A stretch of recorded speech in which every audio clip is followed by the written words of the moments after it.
Hey guys, welcome to another episode of Mahjong Talk. I'm your host, Peter Vong. If you're new to the channel, consider hitting a like, subscribe, and hit the notification bell so you can be notified of my latest videos. Okay, so let's just get started into... So just like the thumbnail suggests, it's just random topics today. I didn't really have a topic specifically I wanted to talk to you guys about, so I just thought why not just be random with it, and I'm pretty sure many YouTubers have had that experience. Before I forget, if you want to follow me on social media, just follow me on Instagram and Twitter, or join the Discord, because I know I keep forgetting to mention the Discord server every time when we do these videos, so I might as well make a habit to mention it now. So, like what to talk about, that's the real question. I think that's like every question that everybody asks themselves whenever they go to a special event or a party or something like that. It's like one of those big conundrums. Like, I think there should be a study in psychology is like, what is the best thing to start talking about? And it's like, what is the best topic to start talking about? And then maybe it's just, just asking what to talk about, that sort of thing.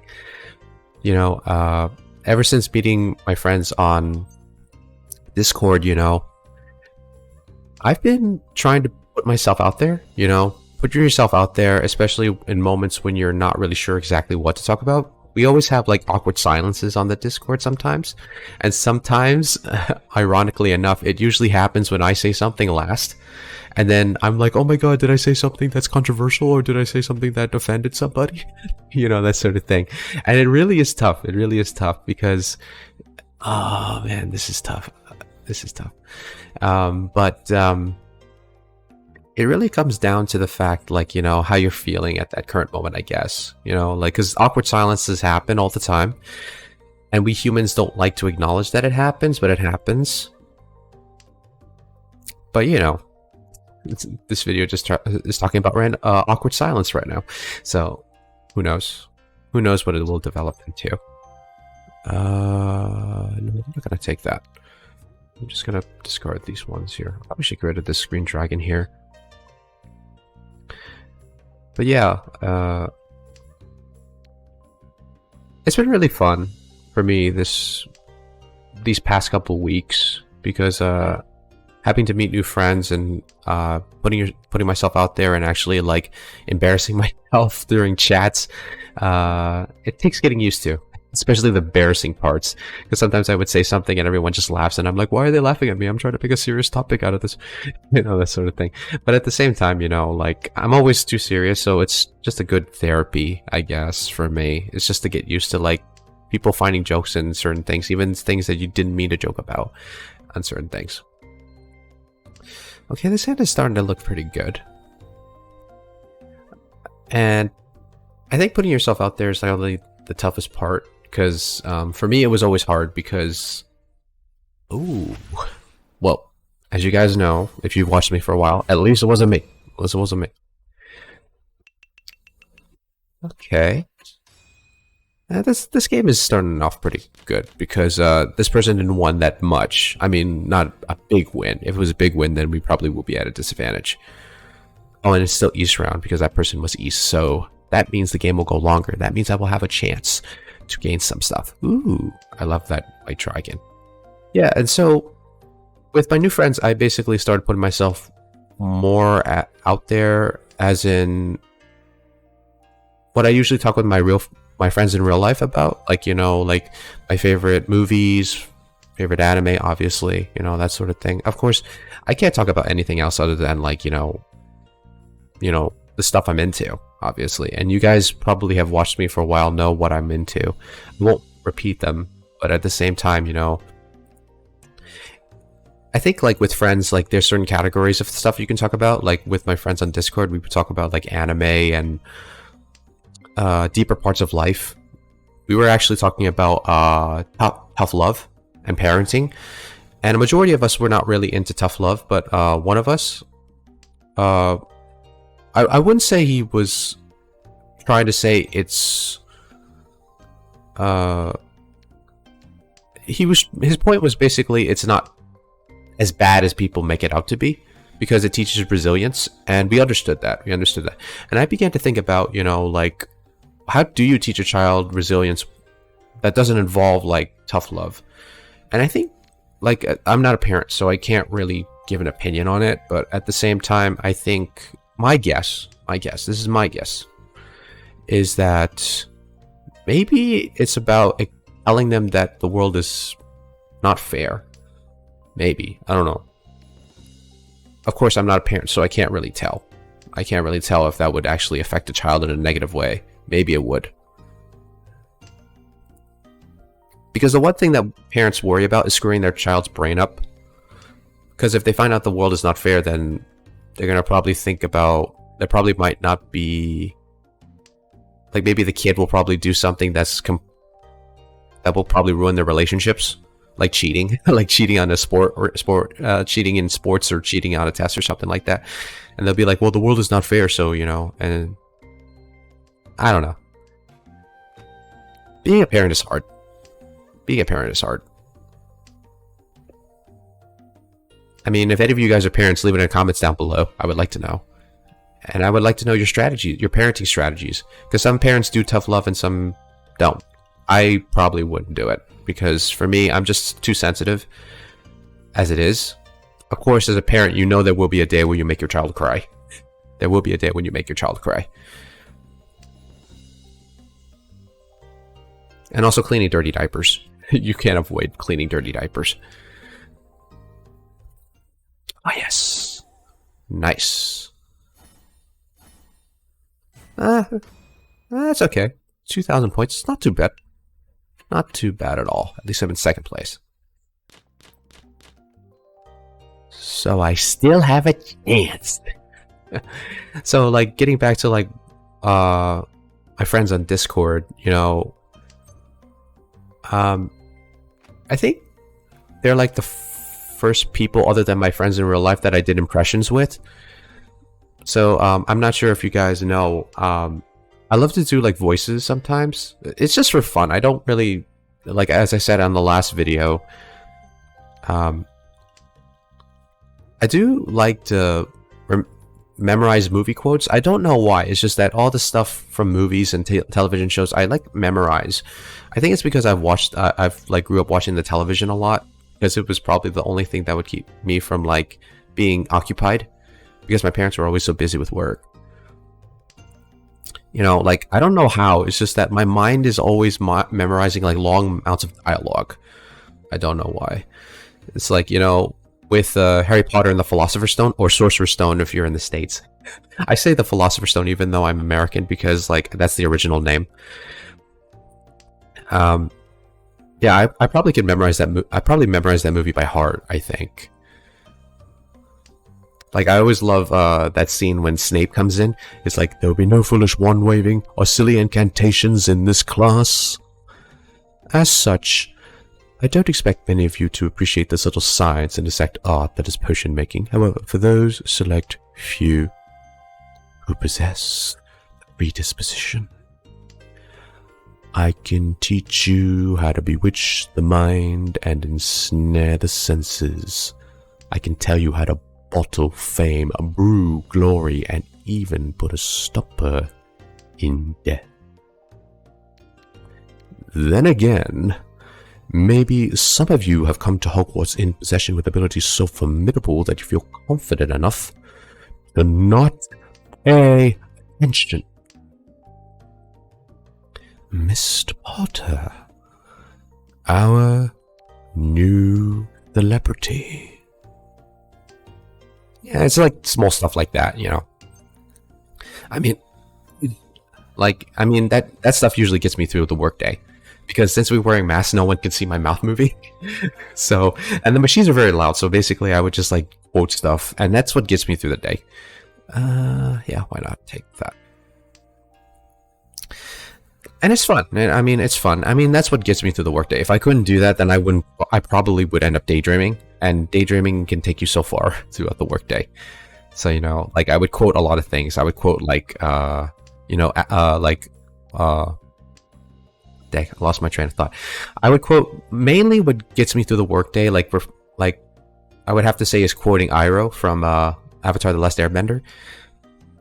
like all of his quotes, like it means something to me, and it helps me like get through, like, you know, whether I feel like I'm way behind in my life. Because I would always remember that quote that he would say to Zuko, like when they, this is getting to spoiler territory, but they're in the city of Ba Sing Se, which is in the Earth Kingdom, and basically Zuko didn't want to be there because he still is trying to like, he's still trying to like, I guess like, deal with the fact that he's probably not going to be the next Fire Lord, or be the prince that his father wants him to be. So he would say, this city is a prison. I don't want to make a life here. What happens wherever you are, whether you make it or not. And, you know, that quote always, like, follows me. It follows me because I realize that, yeah, I'm probably not in the best situation that I see myself in. But at the same time, it allows me to actually say, oh, okay, this is just today. Probably the next day will be better, you know? And it's hard to maintain that mentality because there's some people that are very fast-paced, and they'd be like, oh, I should be, like, you know, living in a house by the time I'm 30, or, you know, I should already have a family and have a kid by that time, or something like that. And, you know, everybody tries to set up plans, and rich people do that. That's why they're successful.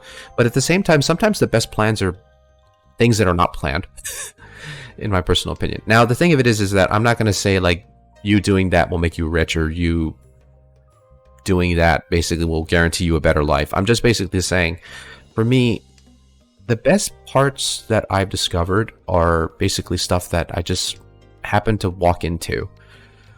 Now, some people will be like, well, you're just letting life happen to you. You're not really doing anything to make things occur for you. And that's probably true. But at the same time, every time when I try to make things work in a way that I want them to, it doesn't meld as well. Sometimes it just blows up in my face. It's like when a guy wants to date a girl, but obviously the girl's not attracted to him. So, you know, you can't make someone like you, or you can't make someone like fall in love with you or anything like that. It doesn't work that way. And I think life is the same way, because you can amalgamize your life and make it seem like it's gonna conjure up this very manifested destiny that you made in your head, but at the same time, it's never going to work. It's never, I mean, I wouldn't say it never. I would probably say it probably won't turn out as wonderful as you imagine it to be. But that's not a bad thing, though. That's not a bad thing, because sometimes, like, the stuff that you don't expect is the best part. And for me, like, doing YouTube, I didn't expect to meet all these awesome people that I met on Discord. And also being able to interact with people outside of, like, you know, my state. I mean, sure, I have a family friend, aka cousin, in California, but, you know, they have their own friends. I have my own friends here in New Jersey, so, you know, it's all like, it just blows my mind sometimes, like, how this YouTube journey has taken me from, you know, just the guy that's just talking about, like, stuff with you guys, to someone who's basically actually in a creative community where they basically talk about, like, stuff that I'm passionate about. And they also inform me about stuff that I don't know that much about. Because you always have to learn from other people. And when you learn from other people, you begin to see, oh, their own perspectives. It reminds me of another Iroh quote when he talks about the 4 elements. Because in Avatar: The Last Airbender, there are four elements. You know, air, wind, water, and fire. No. It's air, earth, fire, and water. I don't even know why I put wind in there, because... Getting back to what I'm talking about, you know, Iroh makes this awesome quote about the 4 elements, and that quote I remember I basically quote to myself, like, probably every single work day. Every weekday I would probably quote that at least once. Because we're all different people, and we all experience, probably do that, yeah, because there's a lot of bamboos discarded, so I can probably, like, rearrange this. Oh... 2 people in reach. This is probably going to be a lot of trouble. Please don't win. Oh, dang. Well, I should have expected that. Ah, man. That burns. That's so burns. But I probably shouldn't be surprised. Probably shouldn't be surprised. So what was I talking about? I don't know. This is random topics. I'm just basically going to shoot up random topics out there. This pattern looks pretty good.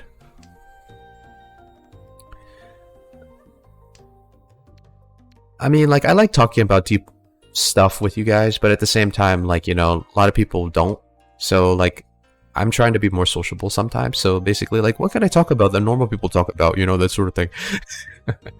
And, you know, like, it doesn't really work out that way for me because, like, you know, like, okay, what is it that I need to talk about that makes me seem like a normal human being? Or a human being that basically is on the cusp of actually being close to sociable. And I guess that's what small talk is, I guess. But small talk itself is just boring as heck because there's no meaning into it. It's like, oh, how's the weather? And everything like that. You know, it just really is superficial small talk that sometimes. I mean, if people...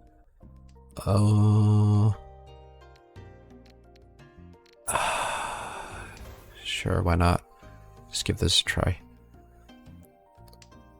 I don't have a Yaku except this Ricci stick, so... I probably shouldn't have done that. I probably should have just waited a little bit longer, but I don't know.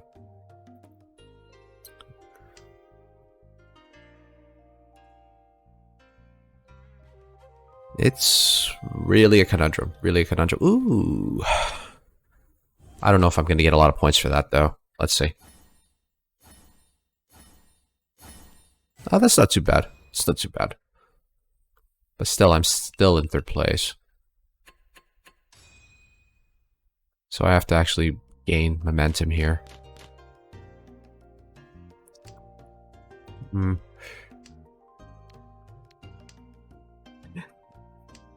I also quote Dumbledore too, because I love Dumbledore's quotes from, I think, the first two movies, because the first two Harry Potter films. And also, like, latest random news update. I heard that they actually came up with a title for the third Fantastic Beasts movie, Secrets of Dumbledore. Ooh. I'm pretty stoked. I'm pretty stoked for it because, like, I think we've been waiting for it for a long time because of COVID. We couldn't get it, but now I think we're going to get it in April. So I can't wait for that.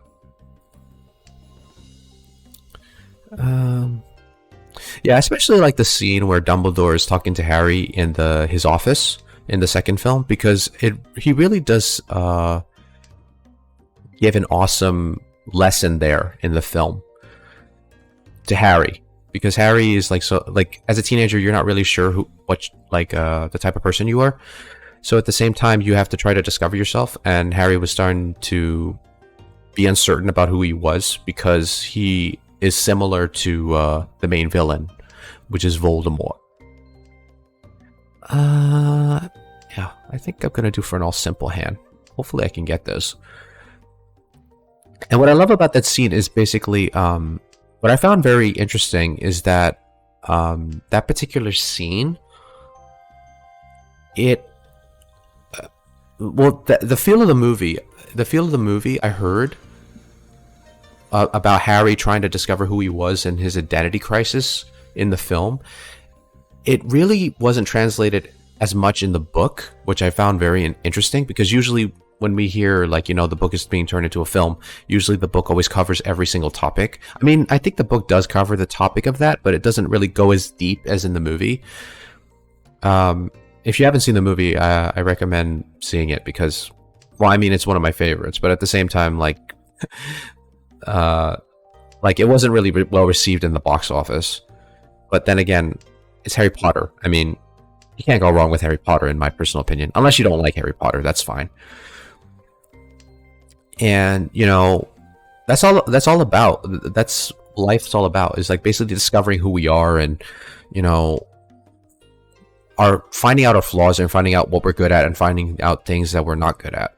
And I'm in footy 10. I probably won't win this. If I win this, then nice. The reason I'm in footy 10 is because I discarded this 9 here. Yeah, because it thinks I'm waiting on a 9 too, which I can do, but at the same time, you know, it sucks. Hopefully I won't give some. Oh, dang, they declare reach. More likely, I'm gonna discard the tile they need. Is there anything I could do? Yeah, why not? Let's try that. Okay, good. They didn't need that to win. Okay, now I'm not in footy 10 anymore. Great. But I probably won't earn a lot of points, though.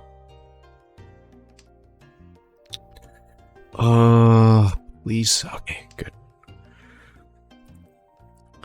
Yeah, and I really love that scene in Dumbledore's office when Harry's talking to him, because Harry was starting to realize that there are a lot of similarities between him and Tom Riddle. And the quote that I remember Dumbledore saying is, I think the scene goes is like, "Why did the Sorting Hat place you in Gryffindor?" "Because I asked it to." Exactly, Harry, exactly. What makes you different than Voldemort? It is not our abilities that know what we truly are. It is our choices. And that's really strong. That's a really strong quote, in my personal opinion, because it is our choices. And sometimes we made choices that we're not proud of. But the thing of it is that we have to learn from those choices. And sometimes learning from those choices is the hard thing, because sometimes things are not fixed. They're not fixed. But you learn to heal from that damage that you've created, whether it be from yourself. And sometimes for the other person, it's not fully fixed. Like, you know, a broken friendship, or maybe you said something to your ex that you didn't mean to say, and then suddenly they broke up with you because of that argument. It's all about that stuff. Okay, well, at least I'm in third place this time, because usually I know when I play talking to you guys, I always end up either in fourth. And I hardly come in fourth, so basically, if anyone finds a video where I come in first, please let me know. Lost 6 there.